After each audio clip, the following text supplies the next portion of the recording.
Hello everybody and welcome to the FNAF card game tier list. This is the last tier list I am going to make before the new set comes out. You might be wondering why I'm making this video. It's because a couple things. Number one, I'm very bored. Number two, Scotty refused to play Cuphead with me today, so I'm very bored. Number three is because I'm very bored. Anyways, let's move on. So I'm going to be going over every archetype that we currently have in the tier list. Now, this might miss like some obscure things, or things might be labeled incorrectly. But we will adjust accordingly.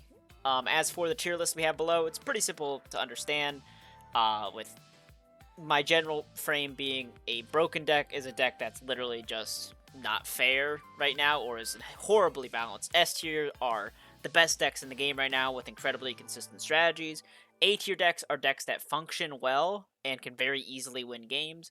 B tier decks are decks that just, function. I hesitate to call them slightly above average. I actually think these types of decks are the average of the game, where they can sometimes struggle with actually achieving their win condition. But as a whole, it functions normally. C tier decks, I will consider decks to be as not there. Like, they're just missing a couple of things to make their strategy consistent. Like, theoretically, they can win, but otherwise, it's just not there. Speaking of which, what you saw while I was speaking there with my old tier list, I'm gonna be putting this all away because my opinions have changed in recent times. So we will get into all of that in a second here. Based off the most current tournament and a bunch of other games that I played, I think I have my final opinion for everything sorted out. So, also D tier decks are just decks that are dog shit. They do not work.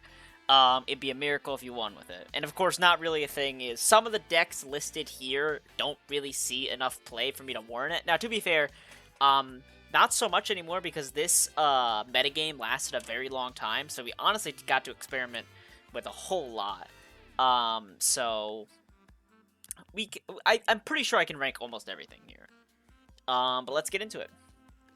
Alright, first things first we got is the Shamrock Freddy deck. So I would consider Shamrock Freddy to be definitely a bad deck. And it's also a deck that has not seen enough play for me to properly rank. Currently, I am literally the only player that has attempted bringing Shamrock to a game in this metagame.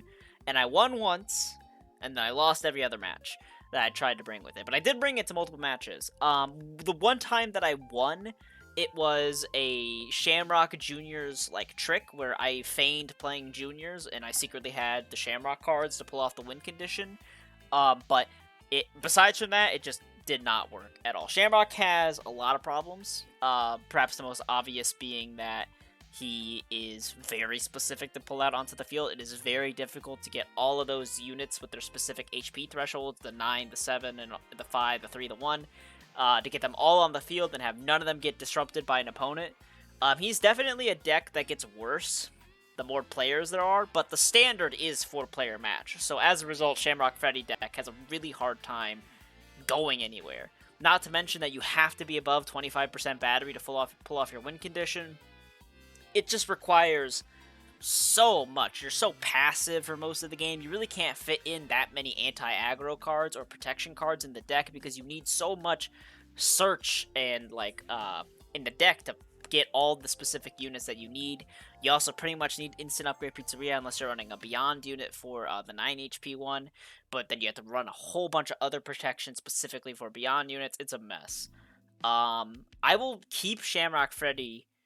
I'm stuck between not really a thing and D tier. Not really a thing because, again, I'm the only one who tried it, but D tier because I can see it theoretically. Like, I can see the Shamrock vision, but I'm only one person. But just for the sake that I don't leave it there while everything else is still here, I'm going to move Shamrock. I'll say Shamrock's a D tier deck. I think it's pretty bad. Blobs. Now, Blob is a bit questionable. Blob is also, I don't mean to rank all the archetypes that only I play, but it looks like we got 2 of those upcoming.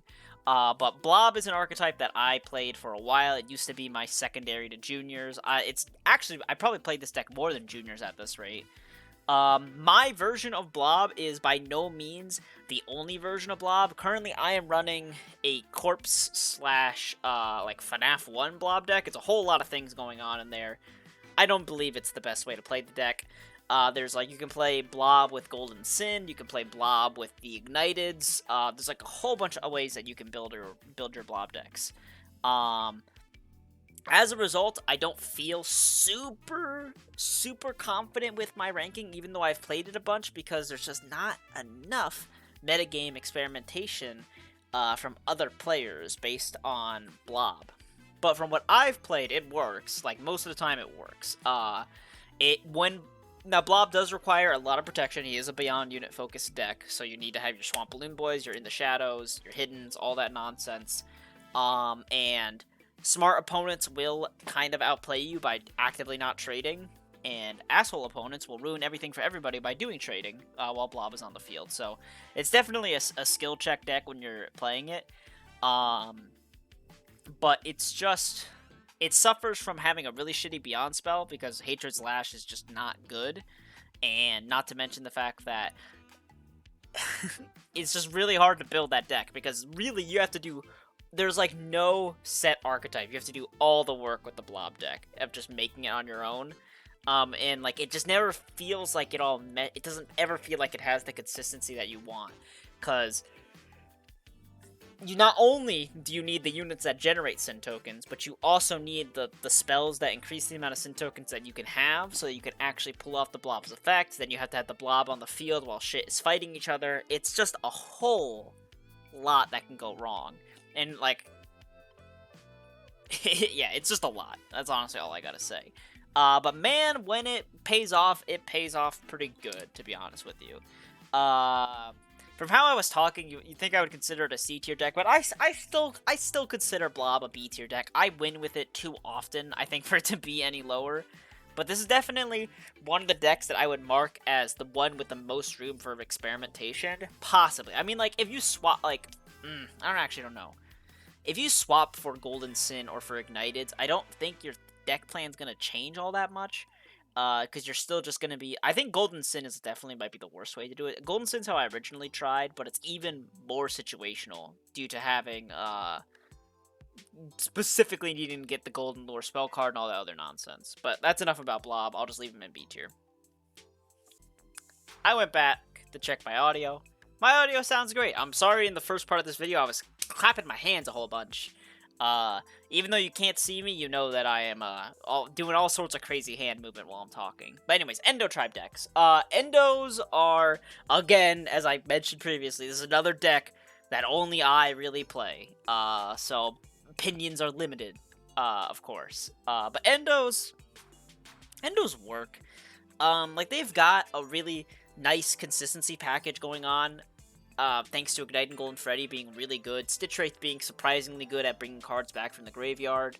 The only issue is that the deck is super expensive if you cannot get blue on the field or copy blue with Plushkins or Mimic. If that gets disrupted, you are so fucked. Or if you just cannot get Ignite and Golden Freddy for the life of you, you are also fucked in that case. I will say the deck is super weak to most removal because you have so many individual things that you want to protect. Like, if you get the Plushkins copy on blue, you don't give a shit anymore about blue or Plushkins, really, because it would take so many removals to get rid of your discounts. But if they kill blue before you get Plushkins, it's like, oh, fuck me. Like, that's a problem. Like, it's really bad. Same goes for Igniting Golden Freddy. Like, if you were going to copy Igniting Golden Freddy with Mimic, and he gets fucking busted, that shit is rough, my man. This is definitely one of those decks where, like, as advice to my opponents, like, you just stop them before they get ahead, because once Igniteds get a board going, and they get all their discounts, it's gonna seem really unfair, because their deck is gonna play super cheap and super efficiently, and you're gonna be like, oh, what the fuck? But Endo is, like, all gas. Like, you can very easily stop it right... I did the hand clap thing again. You can very easily stop it if you just use a little bit of removal at the beginning. Stitch Wraith helps with a little bit with that because he can bring cards back from the graveyard, but that's a very, very expensive graveyard retrieval. So it's a bit rough, honestly. That's pretty much all I gotta say about Endo Tribe decks. Like, they work well. They can just get stopped very easily, which you might think is counterproductive, but like, we have backup plans. They're just not the best plans if our main strategy falls through. I would consider them a B tier deck. I don't want to say A tier because they don't really have a strong enough, like, the difference between Blob and Endo, just to start off really fast, is just that Blob has a way better win condition. Like, you win the game when Blob activates his effect. Endos don't really ever, like, win the game with their effects. You're just kind of, like, middling the whole way through and hoping that you get huge discounts on your units, and that's about it. Small. So even though it's called Smalls, this should really say Staff Bot deck, and just because there's a whole lot of fucking archetypes here, and I don't want this video to be an hour long, I'll start speeding it up here a little bit. But yeah, for Staff Bot decks, surprisingly very good. We thought they were going to be shit. My goodness, it's really strong, actually. Funtime Freddy is busted. The new Breaker Room target immunity effect for him also makes him a lot more busted. Being able to activate Ferocious, being able to move them on their first turn thanks to Funtime Freddy, it just makes Staff Bot decks very scary and, like, surprisingly consistent thanks to cards like there's Paper Pals and all that nonsense. There's just so much small support in the game that previously we had no reason to use. But now that we have a unit that's worth using it all on in Staff Bot, shit gets out of hand really fast. Getting to Nightmare on Staff Bot is not like a fever dream, it's a reality. You can actually get to it pretty consistently. When you get to head Staff Bot, like, you're shitting bricks. Because all you have to do is have a 5/5 kill something. That's very easily. There's plenty of things a 5/5 can kill. It's rough. I legitimately think this is an S tier deck. Surprised nobody tried it at the tournament. Bonnie Tribe decks. Pretty much one of the most default Dread token decks that exist right now is the Bonnie Tribe deck. It suffers because Glitch Trap is super vulnerable to Relocate Project and Monty Golf. Relocate Project is, like, always going to be, like, a mid-threat in the metagame, like, peeking its head around the corner. And you could never know when you're about to get fucked by a Monty Golf. I mean, the deck could afford to run Boulder Toy Bonnie to prevent that, but nobody's fucking tried that yet. The other problem with the deck is just that it requires a whole lot of Dread tokens. Even with Virtual World, it is still really hard to get that large amount of Dread tokens that you need for the deck to succeed. And also, of course, it's very expensive. It's a very expensive deck, even with Bonnie Bowling. All your mainstay cards just cost so much that it can be really difficult to get going with Bonnie Tribe deck. And if you're a Glitch Trap, like I cannot overstate enough, losing your Glitch Trap, you are just so fucked. So many Bonnie Tribe decks just end off with, like, you getting a couple Remember tokens before your Glitch Trap dies, because there's just no way you're going to get the Burn Trap. In fact, Burn Trap isn't even run that often. Like, true, honest-to-God Bonnie Tribe decks are not played that frequently. Or have been barely touched this metagame. So it's hard for me to say, where it accurately ranks. I'm in the middle between, it can't be a C tier deck, because, like, it functions, like, well enough as is, but I think there's so many other better Dread decks that belong in A tier and above. I'll say it's another B tier. We'll move on.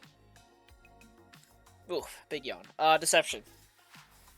A big setup deck. It's very passive for the most part, but if you do get your board with Heartsick Baby and Bonbon and all that nonsense, you do, like, pretty much just instantly win the game.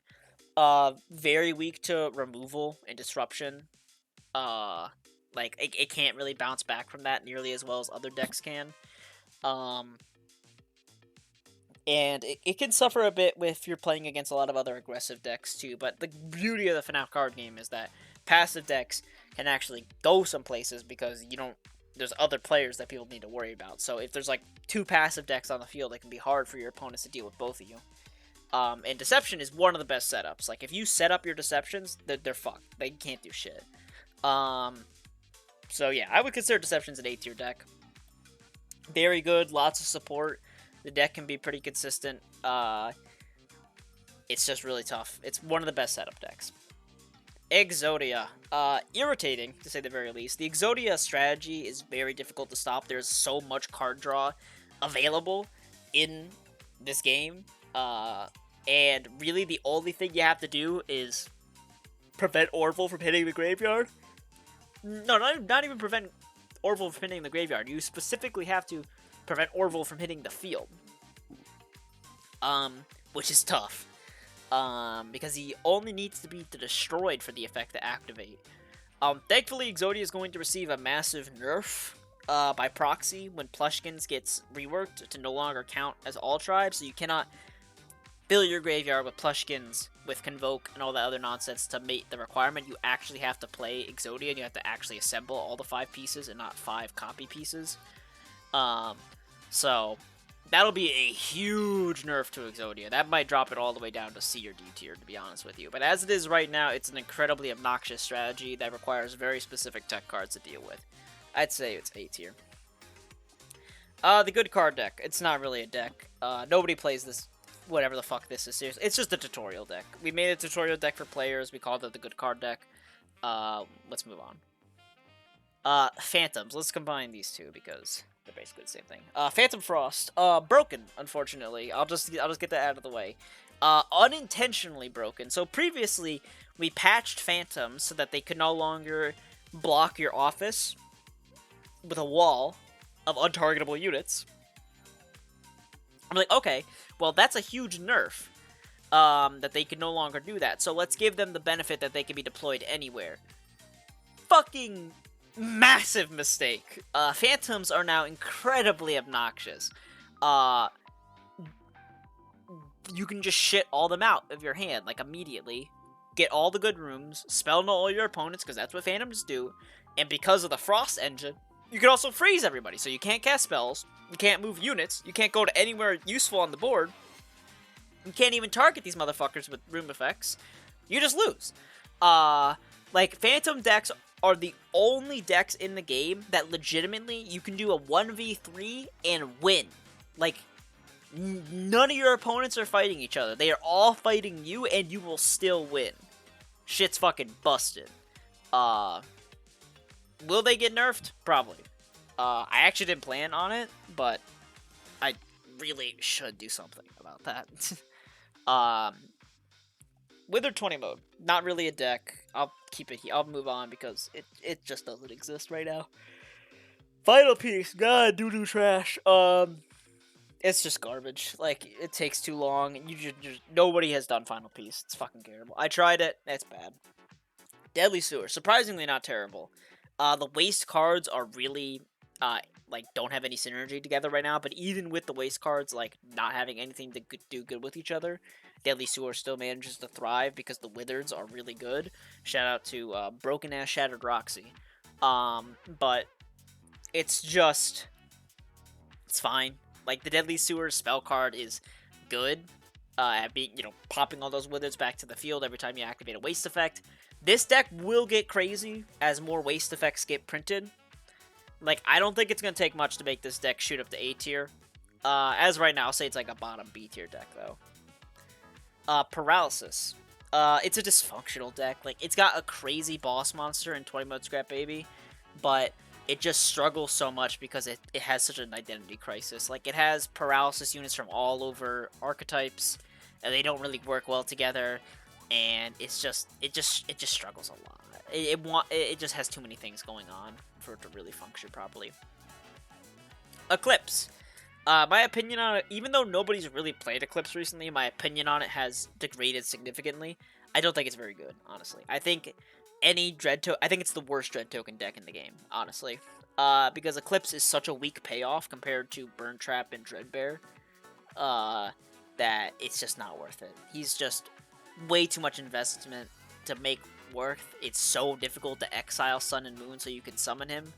And he's just not gonna do what you want him to do. He's like the first deck that wants you to play Dread and Justice, but it is really hard to play Dread and Justice and get, like, Sun and Moon Exile to get Eclipse out onto the field and protect Eclipse, because again, Eclipse can't die. He cannot get, if that motherfucker gets It Burns or hit by any other problematic removal, you are just fucked. You just spend your whole game plan on that. Yeah, has Eclipse 1 deck, has Eclipse 1 in the past, yes. Before, in this metagame, no. Nobody's fucking, honestly, nobody's fucking tried it. But I just can't, like, looking at the facts, I cannot say that it's good. But I also can't rank it because it was never played this metagame. So, we'll move on. Glamrock Freddy. What the fuck? Nothing changed. I think we're just stupid. Like, yeah, Max is a weak win condition. Like, Glamrock Freddy Max is not strong as a win condition, but it doesn't fucking matter because everything else in the deck is strong. Like, it takes literally 0 effort to get Max to the field. You just have to play units and have them die. And those units are good. Roxanne is good. Monty is good. Glamrock Chica is good. It requires 0 investment. And, like, yeah, of course, the new Protective Cylinder helped a lot. Glamrock Endo helps a lot, so your win condition cannot be interrupted by people stealing those fuckers from the graveyard. But, like, it just doesn't fucking matter. The deck is so simple, it is so battery efficient, it has so many supportive rooms on the field that even past the 2 rooms that you guarantee into the deck, like, you're going to get other shit that helps you out, too. It's just bonkers, honestly. I mean, bonkers is a bit much. It does have the problem that, like, it struggles with being unfair until, like, the last seconds of the game. I mean, Fizzy Faz is strong, but it's not a Glamrock Freddy deck exclusive. Ruined Roxy is fucking bullshit on the generator. It does suck. But that's, like, end game shit. Glamrock Freddy's just great at stealing wins at the end, because you play, like, you're not passive, you're in the game, you're actively gaining advantage, interrupting people's game plans, fucking with them, at no cost to your own, and then at the end of the game, you just get a Roxanne on the generator, and everyone else is just fucked. It's honestly a very sneaky deck. A tier, fuck it. Chicas. I mean, they're good. Scott has proved that they're good. Oh hey, my Eldling Ring's ready to play. Anyways, Chicas are good. I don't really have too much to say about them. They're very aggressive, thanks to specifically Rockstar Chica. And they have very strong support together. They're definitely one of the most well put together archetypes compared to, like, Freddy or Bonnie, where things are a bit more scattered. Liberty Chica is surprisingly, she's definitely the best Beyond Justice unit. She's the only Justice unit worth playing for Beyond units. And yeah, honestly, I don't got too much to say in that. I think it's an A or S actually. That's really close. I'm gonna give it S. Honestly, S, because Liberty Chica being able to deal with units that have target immunity by just hitting the column is fucking insane. Like, it's a crazy setup. Like, it's pretty good shit. Also, I put Glamrock Freddy was actually supposed to be in I think this is fair, actually. I think this is fair. Waters. This water is going to be the one that runs Captain Foxy and all that nonsense. I think it's fairly strong. Similar to, it's kind of like the Glamrock Freddy deck, but it's a whole lot more expensive. And it's a lot more bricky, because drawing Felix and Water Leak can be a pain in the ass sometimes. But it's similar, like, you're playing pretty, like, you're in the game, you're fucking other people up, and, like, you don't have much to lose, minus Captain Foxy, so you just get to fuck other people up. It's, like, it's a very aggressive deck if things play out correctly. Any deck that can use Piranha Plus traps is better for it. It's just, it's solid. Its worst problem is that there's not enough consistency in creating flooded rooms for the deck to actually, like, prosper. If they got one more water creating card and it wasn't shit, I have no doubt in my mind that the water deck would be like a potentially S tier deck on par with Glamrock Freddy. But as it is right now, I'm gonna say it's only an A tier deck. It's fine. Juniors, my boys. They're fine. Oh my god. Juniors have the problem that they're really expensive. They're very bricky. There's so many things that can go wrong. And But Ghastly Mangle is a solid win condition if you can get there. But holy, the road to getting there is a whole nother story. There's so many fucking things that can go wrong.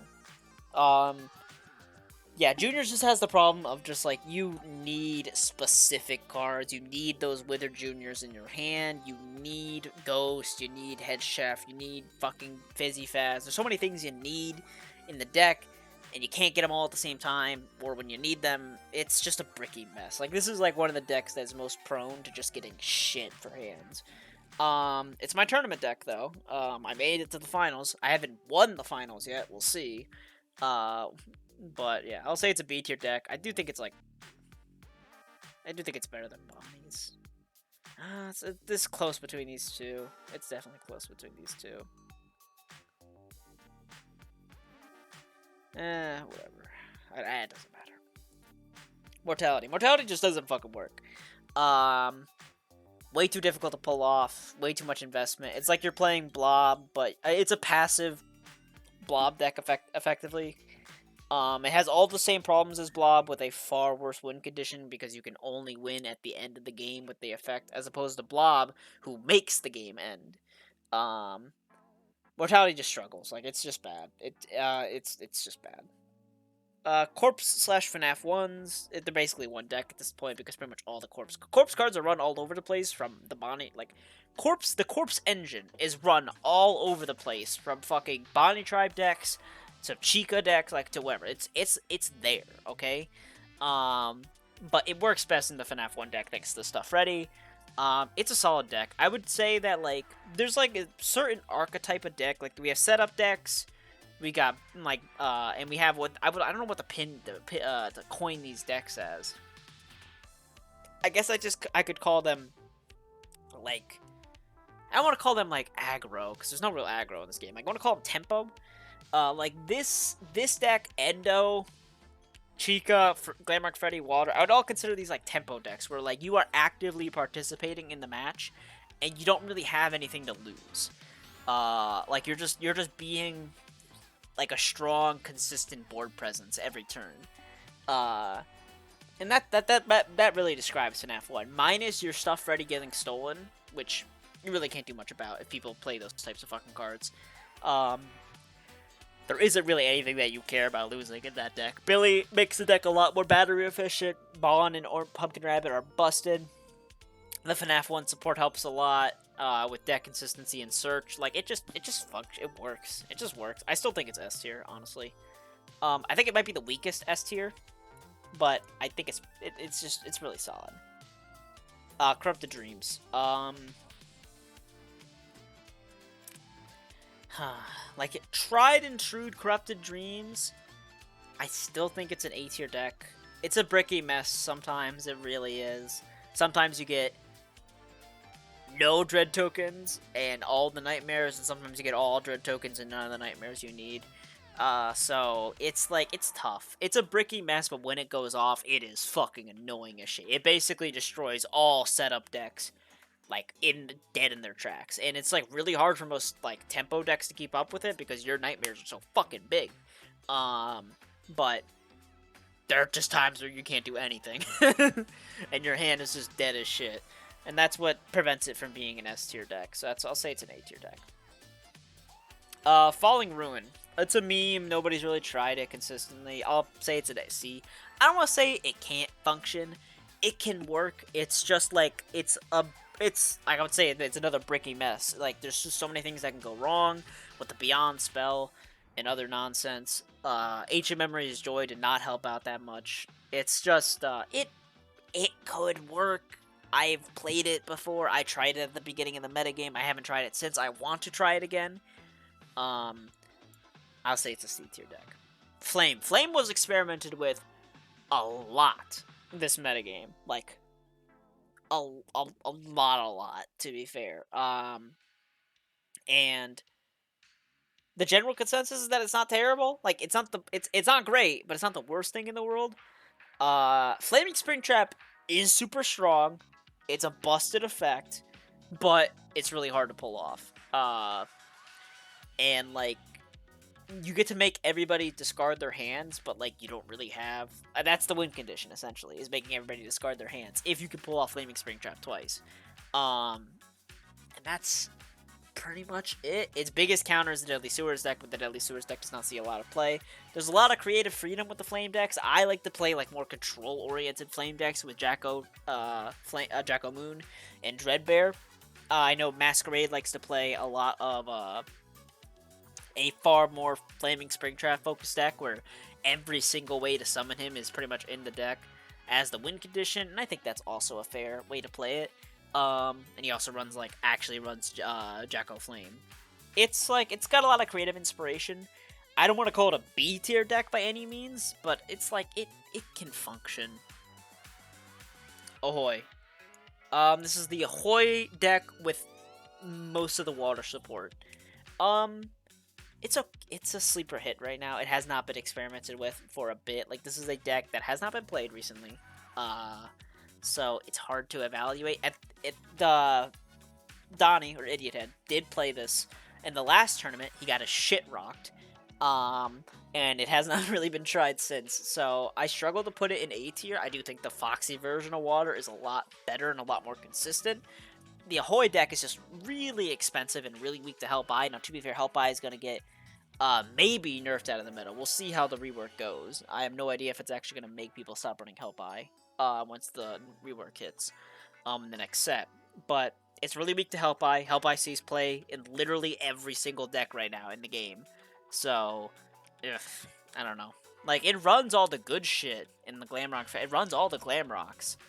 And all the water cards are very good, so it should work, but its spell cards are just too expensive, and it has the exact same problem as Foxy Water, where it can be a bricky mess sometimes if you don't get the water starters.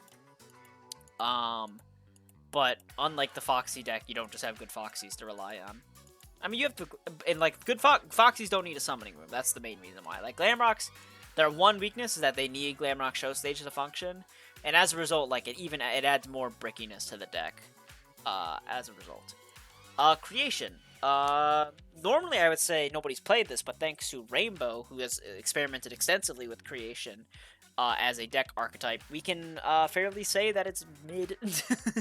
It's not amazing by any means. Like it's a very strong win condition when Creation is placed with Immortality's Curse. Getting to there is really tough. Getting 2 units, specific units in the graveyard, Creation in your hand, and Immortality's Curse in your hand is very expensive, very difficult, and very prone to get fucked up. I'll say it's a C tier deck, probably the best C tier deck here, but it's whatever. Circus has gone a long way from a meme upon meme D tier deck to the inclusion of Carney to a fucking top of the line. I think it's A or S tier, honestly. Like, circuses in general are busted as hell. This is with Deception, I would also consider this one of the best setup decks in the game. Sorry, I got interrupted there for a second. Anyways, I would say that this is one of the best setup decks in the game, along with Deception. If you get a board of Circus, Animatronics, and Carney, you win. I mean, like, there's just no other way to say it. You have infinite battery, effectively. You have infinite removal. Like, just people cannot fuck with you. Now, the process of getting there is super tough. Nightmare Fredbear is the bane of this deck's existence. Fuck you. But hey, that's how it's gonna work. If you're playing a setup deck, you have the hard part setting up. Once you're set up, you win. I would say it's pretty much on par with Deception. Like, if either of these decks set up, they win. I think Circus wins even more, but it has way less fail-safes built into the archetype. DJ Music Man. Not really a deck. I know Donnie made a thing, and he won with it that one time, but one time isn't enough, in my opinion, to build a deck around. Freddy. Again, from meme to fucking Supreme, Freddy Tribe decks are actually a thing. They're very strong, Dreadbearer, and surprisingly fucking competent. Like, not much changed, honestly. I just think we're fucking stupid. Like, literally all you need is Dreadbearer and Nightmare Fredbear Nightmare. Just keep summoning them over and over and over again, and you are in a crazy cracked up position in terms of removal. Yeah, 21 Nightmare Freddy does help. a little bit. He's busted when he hits the field, but it's hard to say, honestly. Like, they're very strong. I consider them an A or an S tier deck, honestly. I actually think I consider it an S tier deck. Like, I'm not fucking around. It is a bonker wonkers. Alright. Quickly before I end this off, let me see if I reorganize everything in row. Phantom and Frost are basically the same, so that's fine. The small decks, I would consider Staffbot's probably the best.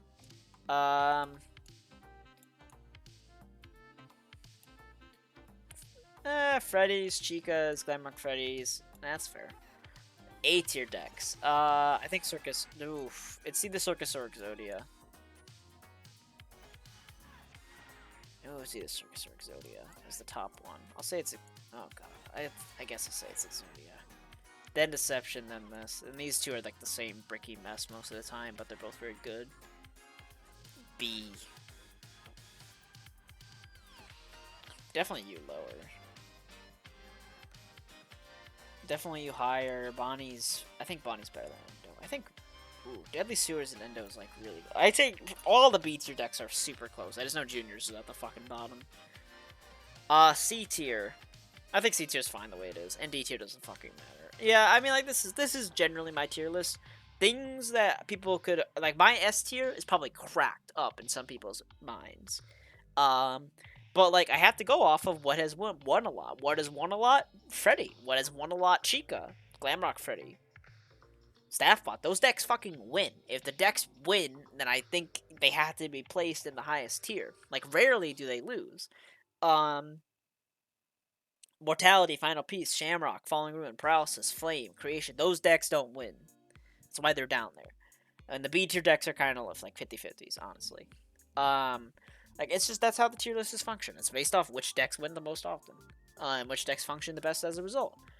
So that's why things have changed this way for me. If I did have to rank these two, I'd just D and, like, C and, like, C. But, again, I don't think it's fair to rank those.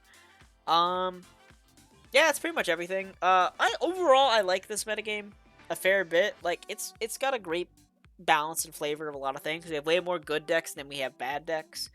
And with the exceptions of Phantom and Frost, which are unfortunately overbearing a little bit, it's a fine metagame, I would say at the very least. Thankfully, I'm lucky to have a community that is focused on having fun above all else, or else we would be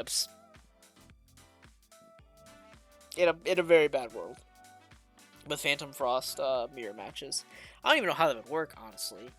A Phantom Frost mirror match. I don't know if there'd be enough space. Like, if we were in a truly, like, metagame, like, fucking cracked up shit, I don't even think there's enough spaces on the board for all those Phantoms. Yeah. Well, either way, everybody, thank you for listening to my rambles. I will, see you guys all later. Have a good one. Bye-bye.